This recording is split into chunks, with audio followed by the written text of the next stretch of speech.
है कि मतलब हाँ ब्रदर ने बोल दिया है, तो जो शादी से पहले भी गर्लफ्रेंड बॉयफ्रेंड बना के रखे हैं उनके लिए ये ग्रीन सिग्नल नहीं है। इसीलिए मैंने कहा शादी के बिस्तर को पवित्र या अशुद्ध मत करो, बाइबल का वचन कहता है। तो शादी के पहले किसी भी प्रकार का रोमांस व्यभिचार है।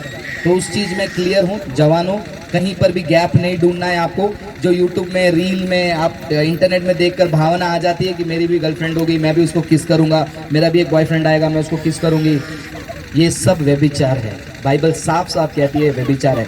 ये रोमांस, ये किस, ये हाथ पकड़ना, ये गले मिलना, ये शादी के दायरे के अंदर ही है। उसके बाहर चाहे वो पति पत्नी उस दायरे के बाहर किसी और के साथ भी करे, वो भी व्यभिचार है। तो कहना ये नहीं चाहता हूं कि शादी के पहले ऐसा मत करो, शादी के बाद तो क्या शादी के बाद मैं किसी के साथ भी कुछ भी कर सकता हूं? नहीं, शादी का एक बंधन है, एक दायरा है। बंधन सही जवाब नहीं है, दायरा है, एक बाउंड्री है। वो बाउंड्री के उस सीमा के पार नहीं जाना, वो सीमा के अंदर तुम्हें जो करना है कर लो, बाइबल उसकी अनुमति देती है। और साथ साथ जो भी करना है, इसका मतलब ये नहीं कि तुम उस पर राज करो।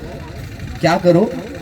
एक ही शरीर हो, उसका कद्र करो, बांधो। अगर आपके हाथ में दर्द होगा ना, आप जबरदस्ती अपना हाथ को ऐसा पटकोगे नहीं। वैसे ही अगर शारीरिक संबंध की बात होती है, अगर पति या पत्नी दोनों में से किसी एक को कोई भी शारीरिक कमजोरी है, दूसरा भाग उसका शरीर उसको उठाना चाहिए, ना कि जबरदस्ती करना चाहिए। एक ऐसे ही चीज मैंने सुना था, एक जवान लड़के का शादी हुआ, वो बस अपने गेम में बिजी रहता था और जब उसको मन करता था तब उसके पत्नी को पीटता था।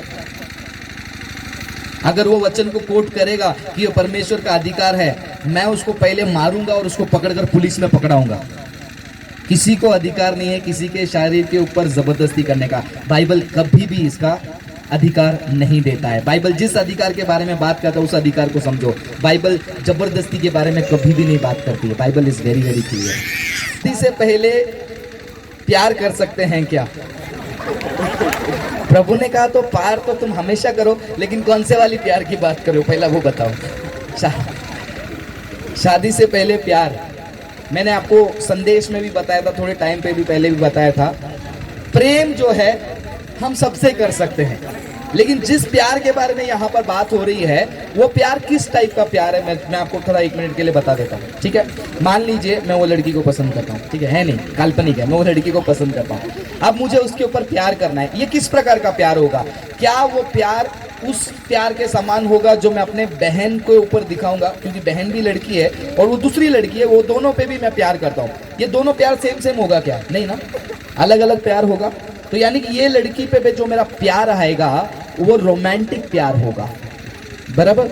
रोमांटिक प्यार क्या होता है? मैं उसके सुंदरता के बारे में निहारूंगा, फिर उसके आंखों के बारे में बात करूंगा, फिर शादी के बारे में सोचूंगा, फिर गले मिलने के बारे में सोचूंगा, फिर किस करने के बारे में सोचूंगा, रोमांस के बारे में सोचूंगा, हाथ पकड़ने के बारे में सोचूंगा, गले मिलने का। अकेले बैठे रहूंगा तो दोनों एक साथ मिलने वाला वो कैसा लगेगा, वो वाले।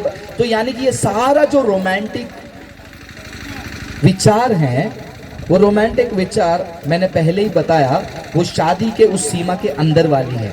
अगर शादी के सीमा के अंदर वाली कोई भी सामग्री को बाहर निकालोगे, डिस्काउंट नहीं मिलेगा, उसको व्यभिचार ही कहा जाता है।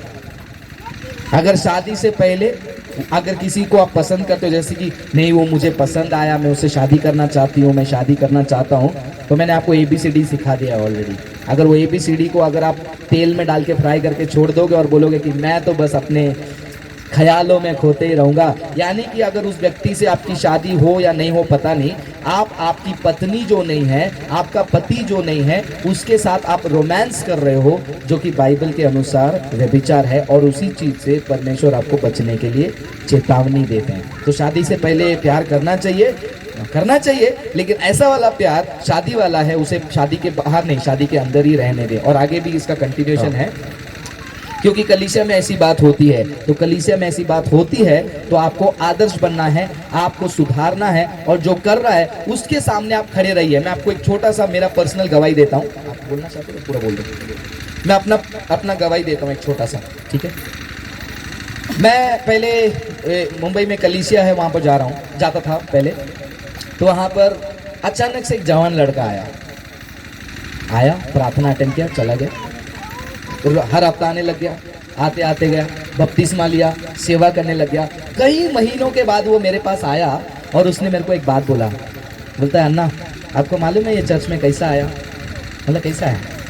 नहीं, जब भी मैं, बाकी उसके दोस्त हैं जो मेरे चर्च के थे, मैं जब भी ये लड़कों के साथ घूमने जाता था, हर बात में वो आपका नाम लेते थे। वो फ्रांसिस ब्रदर ऐसे हैं, फ्रांसिस अन्ना ऐसा है, फ्रांसिस ऐसा बोलेंगे, फ्रांसिस अन्ना बुलाते हैं। तो ये मैं बोला, ये कौन है भाई ये फ्रांसिस? बार बार इसके बारे में ये लोग चपर चपर चपर करते रहते हैं। चलो मैं देख के आता हूँ। वो मुझे देखने के लिए चर्च में आया और यीशु को देख लिया। ये मेरा गवाही है आपके लिए। मुझे देखने आया था। मुझे क्यों देखने आया? क्योंकि मेरा जीवन डायरेक्टली नहीं, मेरे कलीसिया के जवानों के द्वारा दूसरे जवान के सामने दिखाई दे रहा है। और वो गवाही को देखने के लिए वो आया और परमेश्वर ने उसको वहीं पर पकड़ लिया, तो उसका भी नया जीवन हो गया। तो ये आपका जीवन होना चाहिए। कलीसिया में हो रहा है, उसके सामने आप क्या कर रहे हो? भीड़ में बह रहे हो? बहती गंगा में हाथ धोना है, या फिर उस बहती गंगा में आपको खड़े रहना और कहना है, प्रभु में मैं स्थिर खड़ा हूं, कोई तूफान, कोई आंधी, कोई प्यार, कोई रोमांस, कोई मूवी, कोई रील मुझे टकराए तो भी कुछ नहीं कर सकता। मैं खड़े रहूंगा और मैं जवानों के लिए आदर्श बनूंगा। तीमती के जवान, जो तीमती नाम का जवान है, पौलुस ने उसको क्या कहा? तेरे बातचीत में, चाल चलन में, पवित्रता में, विश्वास में और शुद्धता में, पवित्रता में क्या कर? आदर्श बन, भाग, आदर्श बन, भाग, शिक्षाओं को पकड़े रहे और इवेंजलिस्ट का काम कर। तो कलीसिया में हो रही है तो आप उसके बीच में क्या कर रहे हो?